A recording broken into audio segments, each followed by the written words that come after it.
पे paper canvas ले लिया है, जैसा हमारा रेगुलर कैनवास होता है वही आपको पेपर कैनवास लेना है। कितना फोल्ड करें, तो जितना हमारा नेक है उससे आपका 1.5 इंच जितना ज्यादा होना चाहिए। तो इसी तरह से मैंने यहाँ पे मैच किया। ओके, अब यहाँ से हम कैनवास को फोल्ड करेंगे ताकि आपका कैनवास ज्यादा वेस्ट ना हो। तो इसी तरह से आपको कैनवास सेट करना है, कैनवास को फोल्ड करना है। फोल्ड करने के बाद हमारा जो भी नेक है उसको यहाँ पे हम प्रॉपर मैच करेंगे। ऑन फोल्ड को ऑन फोल्ड की साइड प्रॉपर मैच करना है, थोड़ा सा भी आगे पीछे नहीं होना चाहिए। उसका जो भी नेक का शेप आ रहा है वही शेप हम यहाँ पे मार्क करेंगे। शोल्डर जितना क्रॉस उतना हम क्रॉस रखेंगे और ऊपर से 1/2 इंच जितना एक्स्ट्रा रखेंगे। ओके, ताकि जब भी हम इसको चिपकाते हैं कैनवास को तो थोड़ा सा वो आगे पीछे हो जाता है, छोटा हो जाता है, तो वो हमें काम में लगेगा। तो इसी तरह से हमने ऐड कर दिया है। अब यहाँ पे हमें मार्क करना है, तो ये वाला मार्किंग हम 1.25 1.5 इंच जितना कर सकते हैं। ओके, अगर आपको थोड़ा सा बड़ा दिखाना है तो आप 1.5 इंच रखोगे। तो यहाँ पे मैं 1.5 इंच पे मार्क करूंगी। ओके, अभी देखो कि आप 1.5 इंच में, यहाँ पे 1.5 इंच में एक लाइन जितना कम रख रही हूँ। तो आप 1.25 से 1.5 इंच के बीच में कोई भी रख सकते हो, वैसे मार्क करो। फिर सारे मार्किंग को ध्यान में रखते हुए आपको यहाँ पे शेप ड्रॉ कर देना है और शेप ड्रॉ करने के बाद आप इसको कट करोगे। और जब भी आप कट करोगे तो आपको बीच में इसी तरह से पहले पिंस लगानी है और उसके बाद हमें नेक को कट करेंगे।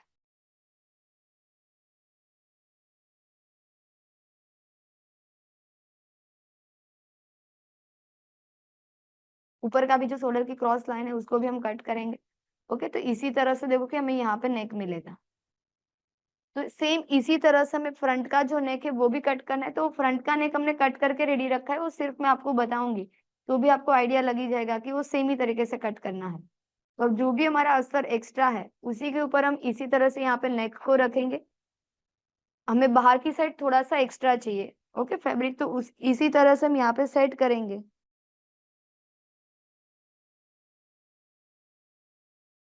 और यहाँ पे हम प्रेस लगा देंगे तो जो भी कैनवास है वो हमारा यहाँ पे चिपक जाएगा।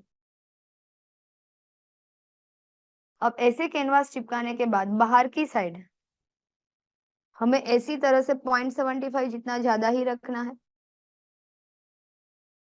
शोल्डर वाली ऊपर की लाइन और अंदर की साइड वाला पार्ट है उसको हमें cut to cut cut cut कर देना है। ओके, इसको हम कट टू कट कटिंग करेंगे, वहां पे हमें कुछ भी एक्स्ट्रा नहीं रखना है।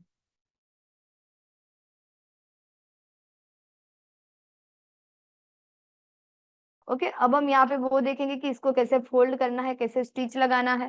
तो सेम ही तरीके से देखो कि हमने यहाँ पे इसी तरह से फ्रंट वाला जो नेक है तो वो भी हमने कट कर दिया है। तो सेम तरीके से फ्रंट वाला जो पार्ट है उसको भी हमें ऑन फोल्ड रखना है, पहले चेक करना है, कुछ भी आगे पीछे है तो उसको हम पहले कट करेंगे। ओके, कट करने के बाद सेम तरीके से हमें यहाँ पे भी कैनवास कट कर देना है।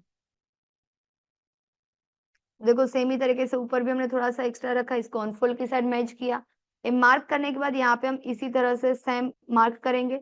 यहाँ पे भी सेम मार्क करना है, उतना मार्क करके यहाँ पे हम स्ट्रेट लाइन ले लेंगे। पॉइंट नहीं बनाओगे तो चलेगा। तो इसी तरह से कैनवास कट करके ओके, और जो भी यहाँ पे हमारा एक्स्ट्रा अस्तर है उसमें हम चिपका देंगे और इस तरह से हम रेडी करेंगे। तो देखो कि बैक वाले पार्ट में तो हमारा इजीली यहाँ पे स्टिच लग जाएगा। जो फ्रंट वाला पार्ट है तो यहाँ पे हमें क्या करना है, मार्क कर देना है कि हम प्रॉपर गैप रख के यहाँ पे मार्क करेंगे। तो हमारे यहाँ पे 1/2 इंच स्टिच में जाने वाला है, तो उसी को ध्यान में रखते हुए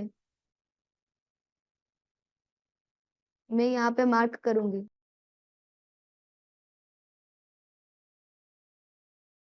सिर्फ नीचे का जो पॉइंट है वहां पे मार्क करना जरूरी है। और यहाँ से आपका 0.75 जितना नीचे जाएगा तो चलेगा, वरना वो ज्यादा पॉइंट बन जाएगा। तो 0.75 पे मैं मार्क भी कर दूंगी। पर हमारा तो यहाँ पे राउंड जैसा शेप है तो इसी तरह से हम यहाँ पे पॉइंट में ऐसे मैच कर देंगे। सेम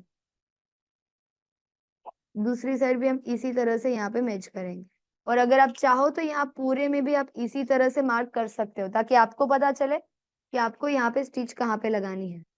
ओके, और जब भी हम स्टिच लगाते हैं तो हम 1/2 इंच में एक लाइन कम पे ही स्टिच लगाते हैं।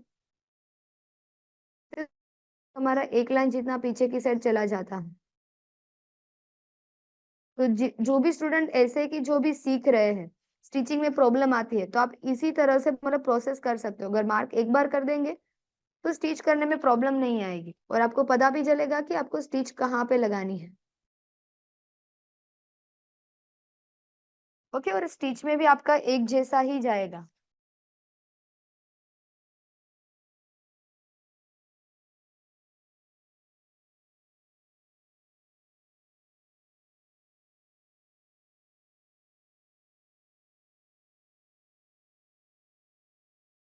डन। तो इसी तरह से देखो कि यहाँ पे मैंने मार्क कर दिया, तो ऐसा सेम मार्किंग आप बैक वाले पार्ट में भी कर सकते हो।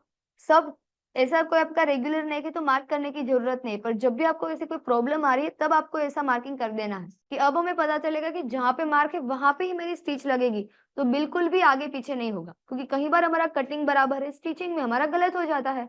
हमें ऐसा लगता है कि हमने तो सब कुछ सही किया है, पर छोटी सी मिस्टेक की वजह से हमारा फिनिशिंग प्रॉपर नहीं आता है और फिटिंग में भी फिर प्रॉब्लम आ जाती है। तो इस तरह से हमने रेडी कर दिया है। अब हम यहाँ पे स्टिच कैसे लगाए, अभी हम वो देखेंगे। तो अभी देखो कि पहले मैं आपको सिंपल वाला जो पार्ट है वो बता देती हूँ। तो ऐसे हम फोल्ड करेंगे, 0.25 पे हम यहाँ पे स्टिच लगाएंगे।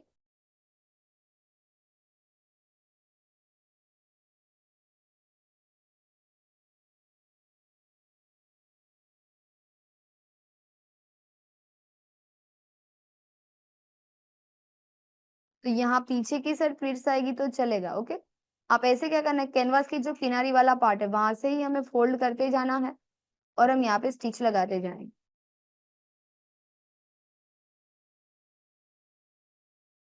देन यहाँ पे मैं लॉक लगा के स्टिच को एंड करूंगी।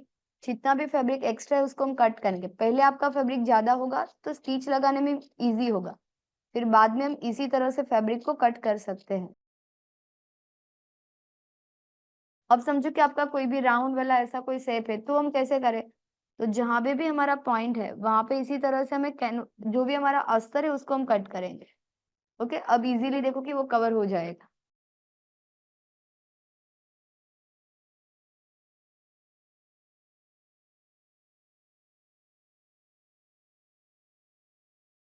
तो देखो कि इसी तरह से हमने यहाँ तक ऐसे फोल्ड कर दिया। स्टिच को ऐसे ही कंटिन्यू लेके जाना है। यहाँ से हम टर्न करेंगे और ये फैब्रिक जहां से जैसे टर्न हो रहा है वहां से हम उसको टर्न करेंगे और यहाँ पे ऐसे पूरे में हमें स्टिच लगा देना है। सेम तरीके से दूसरी साइड भी पहले ही हम ऐसे स्टिच लगाएंगे, यहाँ से हम उसको टर्न करेंगे और ऐसे हम यहाँ पे स्टिच लगाते जाएंगे।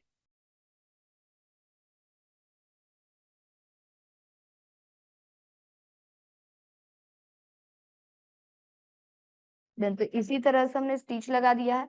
अब देखो कि पहले हमें ए वाला मार्जिन कट कर देना है, फिर हम नीचे की साइड जो स्टिच हमारी बाकी है वो लगाएंगे। ओके, ताकि इतने में हमारा फैब्रिक कट हो जाए।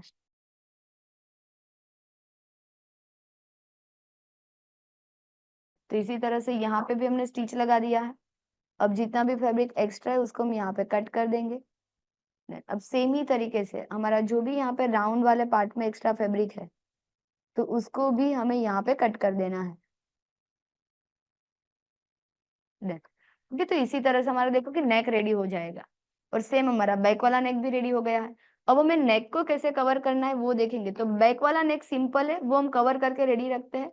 मैं आपको फ्रंट वाला नेक दिखाती हूँ। तो जो भी यहाँ पे हमारा ये फ्रंट वाला पार्ट है उसी के ऊपर हमें कैनवास को ऐसे सेट करना है। तो जो भी यहाँ पे हमारा नेक है, ओके, इसी के ऊपर हम यहाँ पे कैनवास को सेट करेंगे और कैनवास राइट के ऊपर राइट इस तरह से रखना है ताकि वो पलटी होके पीछे की साइड चला जाए। तो हम इसी को यहाँ पे प्रॉपर तरीके से सेट करेंगे और उसी के बाद हम यहाँ पे स्टिच लगाना स्टार्ट करेंगे और इसको हम यहाँ पे पिन लगा देंगे ताकि वो आगे पीछे ना हो जब भी हम स्टिच लगाते हैं तब।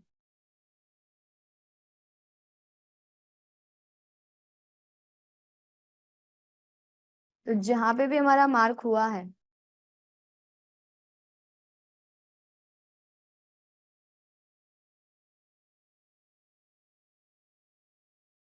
ओके, आपको प्रेशर फुट को उठाते जाना है, फैब्रिक को टर्न करते जाना है और स्टिच लगाते जानी है। जहाँ पे भी हमारा पॉइंट बन रहा है वहां पे हम एक लॉक लगा देंगे। Done। अब यहाँ से हम स्टिच को टर्न करेंगे।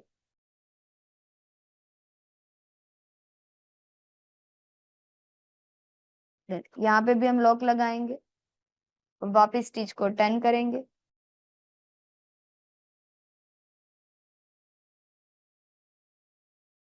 यहाँ पे भी लॉक लगा देना है।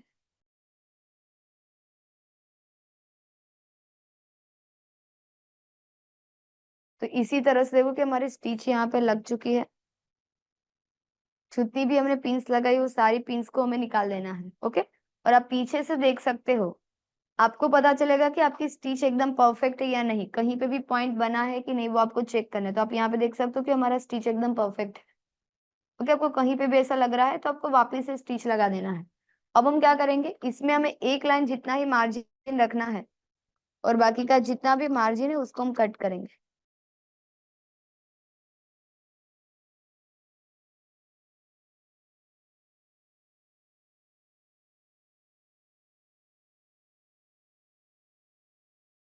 अब यहाँ पे हमें पॉइंट पे कट लगा देना है। बाकी जहाँ पे भी हमारा राउंड वाला पार्ट है वहां पे हम इसी तरह से छोटे छोटे कट लगाएंगे। यहाँ पे भी ब्रॉड वी में इसे बीच में 2 से 3 कट लगा देंगे।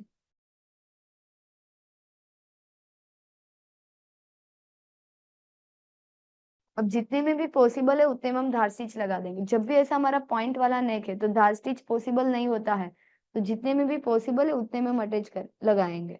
तो इसी तरह से जो भी मार्जिन हो हमारा कैनवास की पट्टी की साइड ही जाएगा और वहां पे हम धार स्टिच लगाएंगे।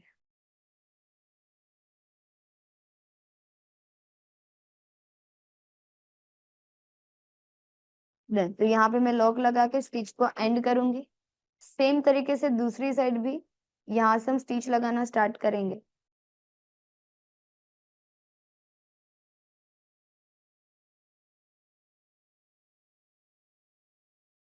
लॉक लगा के मैंने स्टिच को एंड कर दिया है। ओके, अब हम पॉइंट को पलटी करेंगे और प्रेस लगाएंगे। तो कैसे करना है अभी हम वो देखेंगे। तो अब देखो कि यहाँ पे ए वाले पार्ट को हम ऐसे टर्न करेंगे, वापिस हम इसको भी टर्न करेंगे ऐसे, और पॉइंट को हम बाहर निकालेंगे।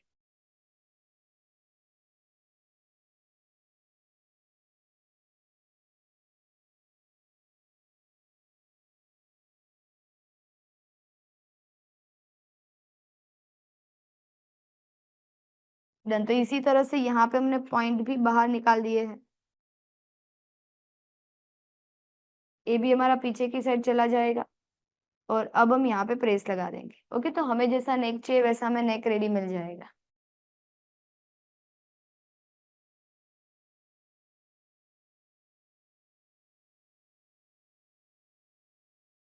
डन। तो इसी तरह से हमने यहाँ पे प्रेस लगा दिया है पीछे की साइड से। अब मैं आगे की साइड से प्रेस लगा दूंगी। तो यहाँ पे देखो तो हमारा फिनिशिंग के साथ नेक रेडी हुआ है। ओके, अब यहाँ पे आप फ्यूजिंग टेप भी लगा सकते हो, यहाँ पे आप ऐसे स्टिच भी लगा सकते हो, जो भी शेप में जा रहे हैं वही शेप में। Okay, done. तो अभी हम यहाँ पे पीछे की साइड फ्यूजिंग टेप रखेंगे और यहाँ पे हम प्रेस लगा देंगे।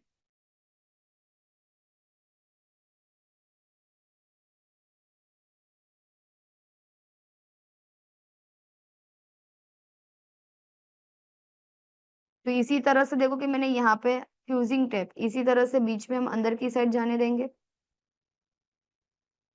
और हम यहाँ पे प्रेस लगा देंगे। अभी मैं आधे नेक में दिखा रही हूँ, वैसे सेम हम पूरे नेक में रेडी कर देंगे। फिर हम बाद में यहाँ पे हाथ स्टिच ले लेंगे।